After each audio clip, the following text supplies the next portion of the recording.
Hey everybody, it's Fox with FoxeoGames, and this is a Fox Thoughts on the Hellpoint demo available on the PC. You can download it on Steam for free. It is a pre-alpha demo, according to the developers, although when I first downloaded it, it didn't mention pre-alpha. I don't know if it does now.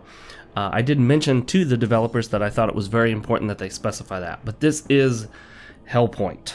Now, there are 4 options when you start a new game, and I didn't originally know what they were: local time, accretion disk, and a couple other options.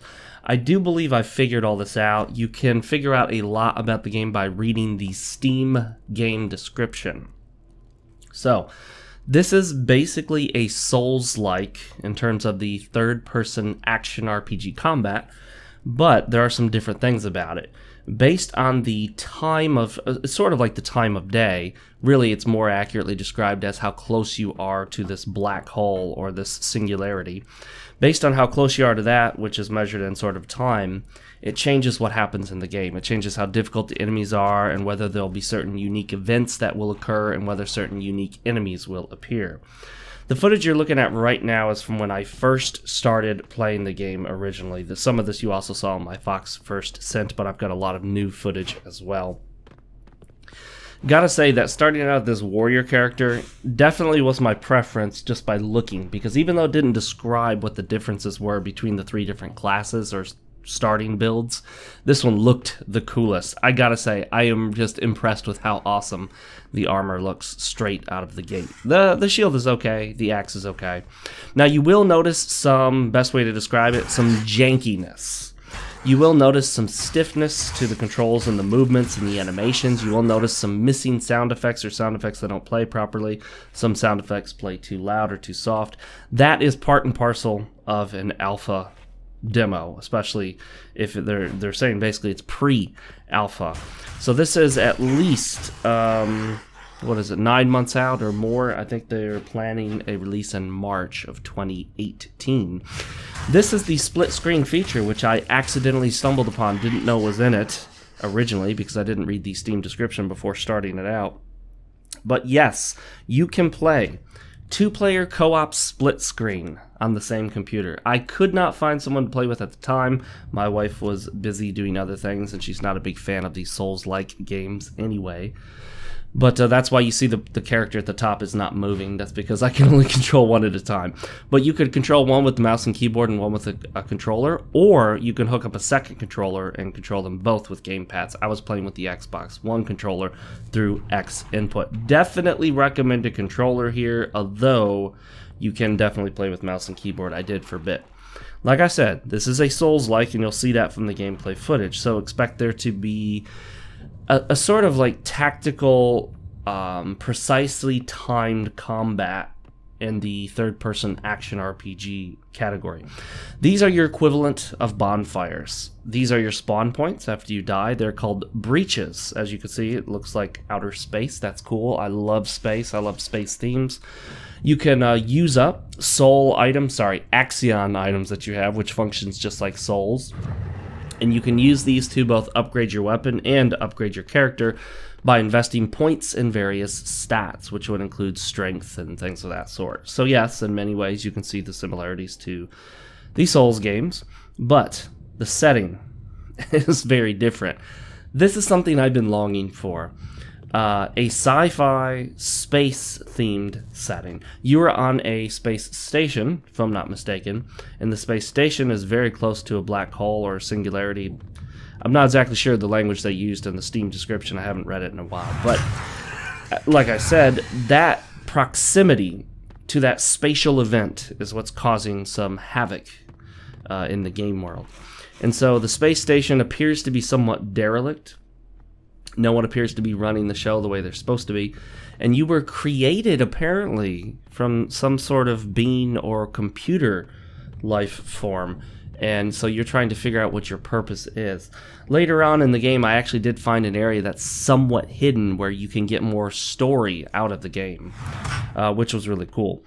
Like I said, it's a pre-alpha demo, so don't expect everything to look and play properly, animations and sound effects and all that. But there are different weapons with very different move sets. I show you here the axe as well as the demon scythe. Very different weapons.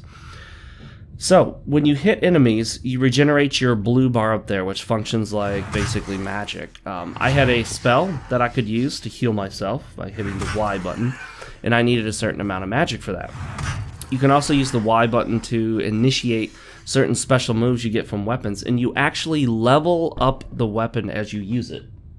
You basically unlock new abilities with the weapon. So, for example, as you use the axe more, you get additional bonuses. Like, for example, you may get, say, 5% additional damage. And then the next step may be a special move where you can throw like a spiritual version of the axe or a magic version of the axe. So you're not tossing the axe itself, you still do have it. You essentially progress through the world in the same way you do in Dark Souls or Bloodborne or Demon Souls. The level winds around, wraps into itself. I didn't find a lot of shortcuts per se, but there's definitely a lot here. It's very densely packed for a level of this sort. There's verticality to it. You can go up, you can go down. There are definitely places where you can sort of connect with other spots, although, like I said, I think they were blocked off because this is a demo. Right here, I just showed you that little part for just a minute. You got to see some of the story element, where you picked up some items in the game, you put them in this machine, and then you got to hear the voices of these characters, although it's in like this fake alien language. This was a special event that only occurred at a certain time of day or a certain proximity to the singularity. And the first time I encountered this, all of the enemies are super powerful, and I just got massacred. So this time I'm able to get through it, because although I did encounter this event, the enemies weren't all super powerful. When the enemies have like this sort of orangish glow on them, that's when they're extra powerful. Another cool feature, you can cancel your spell casting by just kind of moving your character or backing out of it. You'll see some upgrading here as I'm talking. Like I mentioned, you can unlock those weapon powers by using the weapon, and additionally, I found one item to upgrade. It's called the basic melee upgrade chip, so I could attach it to either the demon scythe or the axe and then upgrade it using axions, which function much like souls. Didn't find anyone to buy anything from. Jumping. You can jump in the game.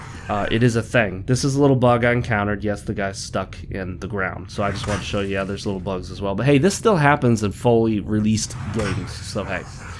Attacks do have follow-ups. So as you use your attacks more, they will change. You can follow up the attacks to change exactly what kind of attack is going to come out. So it's not just hit one button, get the same attack over and over and over again. This is the boss of the demo. I did actually beat him.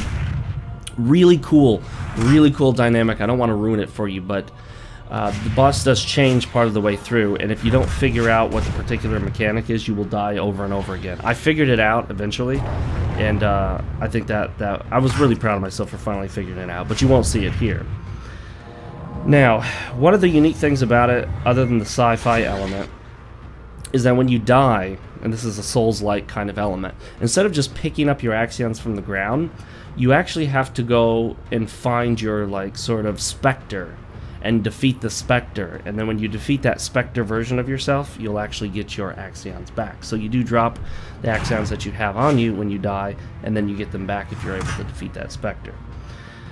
Well, guys, there's a lot more I could mention about the game, but this is just some of the thoughts I had about it. Have you guys played the Hellpoint demo? If not, it's available for free on Steam. You just need a PC capable of playing it.